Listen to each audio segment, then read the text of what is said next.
Olá, gente. Eu sou o Lucas Docas e no vídeo de hoje falarei um pouco para vocês sobre como funcionavam as corporações ao longo da Idade Média. Corporações, guildas, associações e coisas assim. E por que isso na prática não é tão diferente de uma corporação dos dias de hoje? Muda muito mais o esquema de operação do que o que realmente é no final.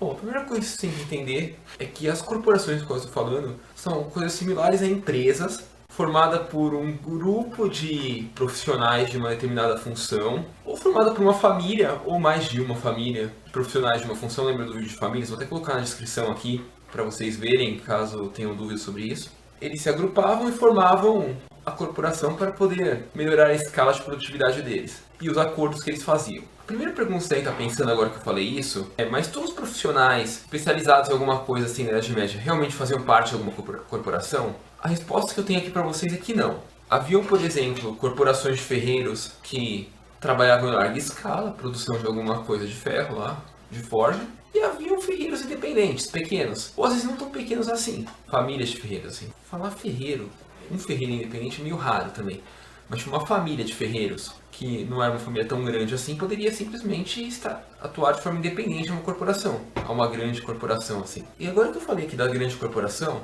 eu posso dizer que na verdade nem todas as corporações eram grandes na Idade Média. Haviam corporações de diversos tamanhos, assim como há hoje. É aquela coisa que eu falei, não é tão diferente assim. Haviam corporações que atuavam em escala local, assim, tipo, em uma grande cidade da Idade Média. Haviam corporações que atuavam ao longo da área de alguns senhores feudais, assim, vários feudos, com vários representantes ao longo deles. E havia corporações que atuavam em nível, entre aspas, nacional. Isso meio contra-nacional, porque na Idade Média não existiam nações, países, coisas assim como hoje. Mas atuavam ao longo de todo o reino de um determinado rei. E tinha algumas que atuavam até no que seria equivalente ao nível internacional hoje, multinacional, assim, que atuavam em mais de um reino na época. Lógico, não podemos também comparar a escala da época com a escala de hoje, porque a tecnologia da época é muito diferente da de hoje e não permitiria atuação tão ampla quanto hoje as corporações têm. Então, também não dá pra comparar demais, mas era algo equivalente dentro das possibilidades tecnológicas da época.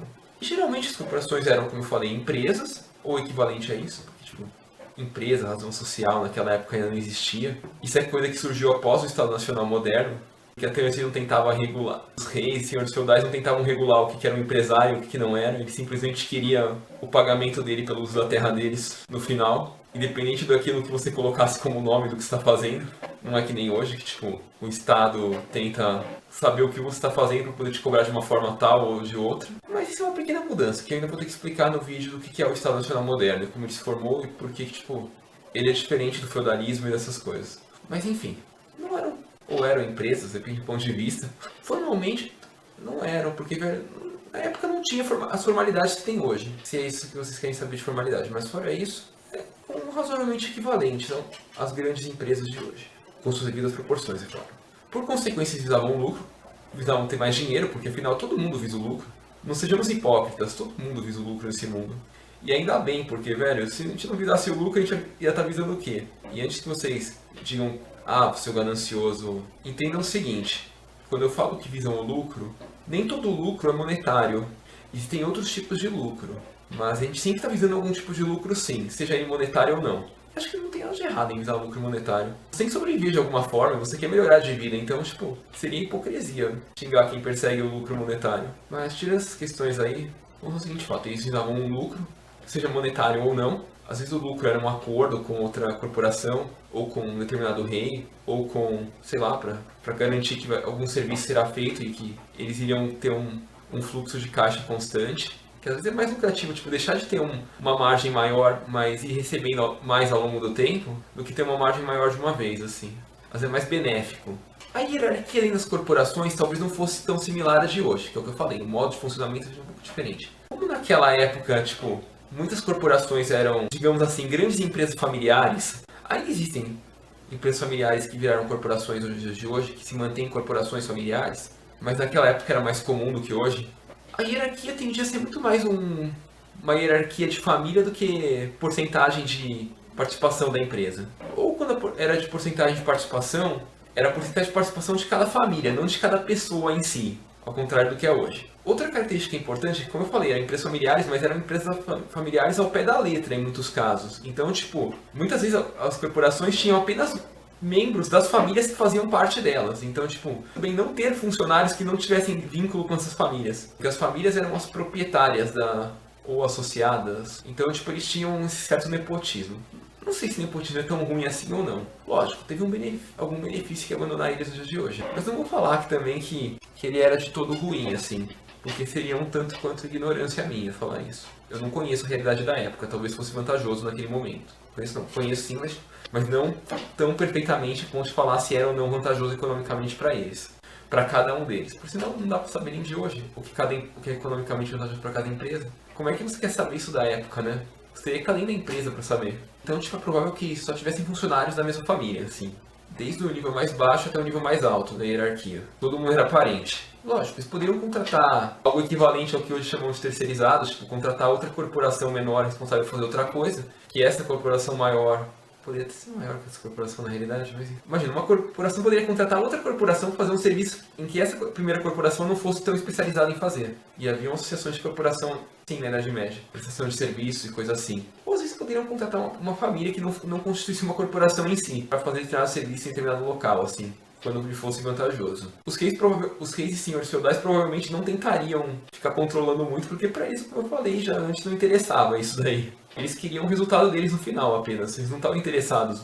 E como eu também já falei no outro vídeo lá sobre famílias, as corporações poderiam se especializar em produzir de quase qualquer tipo de coisa, assim. Tinham corporações de ferreiros que produziam ferreiros especializados em produzir armas e equipamentos para guerra. Tinham corporações de ferreiros especializadas em produzir utensílios e ferramentas. Tinham corporações de pedreiros, que eu até falei que a maçonaria surgiu dali. De algumas corporações, não sei se foi de algumas, foi de uma específica exatamente agora, mas corporações de pedreiros especializadas em produzir igrejas, no caso virou a maçonaria, mas tinham corporações de pedreiros especializadas em produzir castelos, especializadas em produzir pontes, especializadas em produzir casas, assim, ou estrutura para cidades. Tinham corporações de moleiros, que eram responsáveis pelos moinhos, assim. Tinha corporação de uma infinidade de coisas que você consegue imaginar que existia na época. Desde que a coisa existisse na época, provavelmente teria alguma corporação que pudesse atuar naquele setor. E outra característica muito interessante das corporações, que lembra que no vídeo, não lembro agora qual vídeo que foi, acho que foi no básico sobre nobreza, que os nobres eram os únicos não, mas eram os que conseguiam defender a terra e por isso eram donos delas. Então, algumas corporações ficavam tão ricas que conseguiam pagar mercenários para defender a terra, e por isso passavam a ser donas da terra também. E a corporação ganhava um título de nobreza. Poderia ganhar um título de nobreza caso jurasse vassalagem para algum suzerano. Assim. Ou poderia não ganhar, mas ser dona de um território independente também. Houveram várias cidades independentes ao longo da Idade Média que eram controladas por corporações. Quando eles não queriam pagar, eles achavam que era mais barato, mais em conta, ou melhor, contratar mercenários e ser donos do próprio território do que pagar para um nobre defender o território onde eles estão instalados. Algumas corporações optavam por isso na Idade Média, não era tão anormal assim. Se eu não me engano, o caso de Veneza é algo parecido com isso. Tem outras cidades italianas também que ocorreram a mesma coisa, em outras partes da Europa também, mas tipo, acho que o caso de Veneza é o mais marcante, né? Que era uma corporação de comerciantes que pagava mercenários para manter a segurança do seu território e assim não ter que depender de um nobre, porque eles achavam que não valia a pena. Mas enfim, essa é outra curiosidade interessante sobre as corporações. Outra curiosidade importante é que assim como elas poderiam ser donas de territórios, serem nobres, ou equivalentes aos nobres, elas também podiam ter guerras próprias, e não necessariamente com outras corporações, poderiam ter guerras com nobres, que lhe causassem problemas. Ou poderiam ter guerras com povos não europeus lá, tipo, se eu não me engano, algumas corporações de comerciantes tiveram guerra com os bizantinos antigos, porque eles tentavam atravancar a Rota da Seda, de certa forma. Ou tinham brigas com os muçulmanos para que pudessem utilizar o mar Mediterrâneo para navegar. Mas enfim, corporações também naquela época conseguiam promover guerras e tipo, tinham motivos para isso também. Lógico, elas só provinham guerras quando realmente era algo muito necessário para elas. Não é porque tipo, existem muitas corporações que todas elas vão para guerra, causem guerras, ou coisa assim. Também não é isso. É uma ou outra quando estava sendo afrontada de forma que era a sobrevivência dela que estava em jogo. A sobrevivência delas, tipo, e quando ela estava sendo ameaçada por razões não econômicas, assim. Porque por razões econômicas é mais difícil brigar uma guerra. Por um motivo tipo, seguinte. Se você está com problemas por questões econômicas, tipo, porque você não consegue competir com outra corporação não. com outras corporações, por um determinado grupo de clientes, não é atacando essas corporações ou privando esse cliente pela força que você vai conseguir fazê-los comprar de você.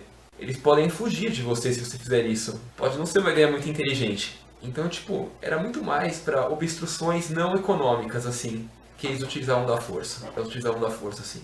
E ainda assim eram casos muito raros, porque guerra é cara. E os nobres gastam a própria vida lutando. Agora, as corporações não gastam a própria vida, eles gastam o dinheiro deles. Eles gastam os recursos deles que eles poderiam estar utilizando para coisas melhores. Então, tipo, tem que valer muito a pena para... Eles têm que achar que vale muito a pena para poder ir realmente para uma guerra, porque é caro. E mercenário é caro, realmente. Então, tipo de guerra era muito raro. Mas aconteceram, sim, algumas marcantes. Lógico, é a questão que eu falei. Não era por causas econômicas, eram por causa outros tipos de agressão, não agressão econômica em si. Porque a agressão econômica é meio difícil de separar o que é agressão econômica ou o que é outra pessoa vendendo, querendo apenas vender seu produto, ou querendo comprar um produto mais barato. É meio difícil separar isso. E agora que eu falei tudo isso, tem mais uma coisa que ainda falta falar. Você está imaginando, mas elas são empresas, então elas poderiam surgir e poderiam falir, da mesma forma que empresas hoje. A resposta é sim também. Elas poderiam muito bem surgir, porque uma família conseguiu evoluir de tal forma seus negócios e se tornar uma corporação, como poderia falir, tipo, gastar de forma errada os seus recursos, não conseguir competir com outra corporação, outras famílias, ou simplesmente não conseguir atender os clientes, e poderia falir também. A mesma lógica de hoje, né? A diferença é que naquela época, se uma corporação falisse, provavelmente não viria um governo resgatar ela com o dinheiro dos pagadores de impostos. A diferença é apenas isso, porque afinal, o governo mesmo, como conhecemos hoje, não existia. Era uma outra coisa e o nobre queria saber do dinheiro dele no final, só isso. O dinheiro e os recursos dele. Então ele não tinha por que ficar financiando, ficar tentando salvar uma corporação por um motivo inútil, a menos que ele realmente tivesse um motivo para isso, ele tentaria salvar. Caso contrário, é pouco provável que ele tentasse, porque também salvar uma corporação, convenhamos, é caro e os nobres não têm esse dinheiro todo também. Por sinal, os donos de corporações, que é uma coisa que eu fui falar, os donos, a família dona, geralmente, quando é uma corporação muito grande, tendia a ser mais rica que uma família nobre. E poderiam muito bem corporações estarem em territórios de nobres e essas corporações serem mais ricas que o próprio nobre dono do território. E nada impedia isso também de acontecer, né? Porque, tipo, nobreza é classe social, não classe econômica, como eu já falei antes. Bom, por esse vídeo é isso, espero que tenham gostado. Espero que tenha ajudado a entender melhor as corporações, como elas funcionavam. Eu sei que pode parecer um pouco polêmico por ser tão parecido com os dias de hoje em algumas coisas, e tão diferentes em outras. Algumas diferenças podem até surpreender de forma positiva para vocês, outras de formas negativas, talvez. Eu não vou julgar aqui o que vocês consideram como positivos ou negativos. Isso tem que ficar a critério de vocês, não o meu. Mas enfim, era assim que funcionavam as corporações na Idade Média. Agora, eu não poderia entrar especificamente em uma corporação e falar para vocês sobre ela, mas eu teria que conhecer sobre a corporação em si, mais a fundo, para poder falar exatamente como era a realidade dela. Porque é a mesma coisa que conhecer uma empresa hoje. Se você não conhece, não tem como falar muito. Conhece por dentro, assim. Você vai falar só o que você ouve falar sobre ela. E por esse vídeo é isso. Espero que tenham gostado. Obrigado e tchau.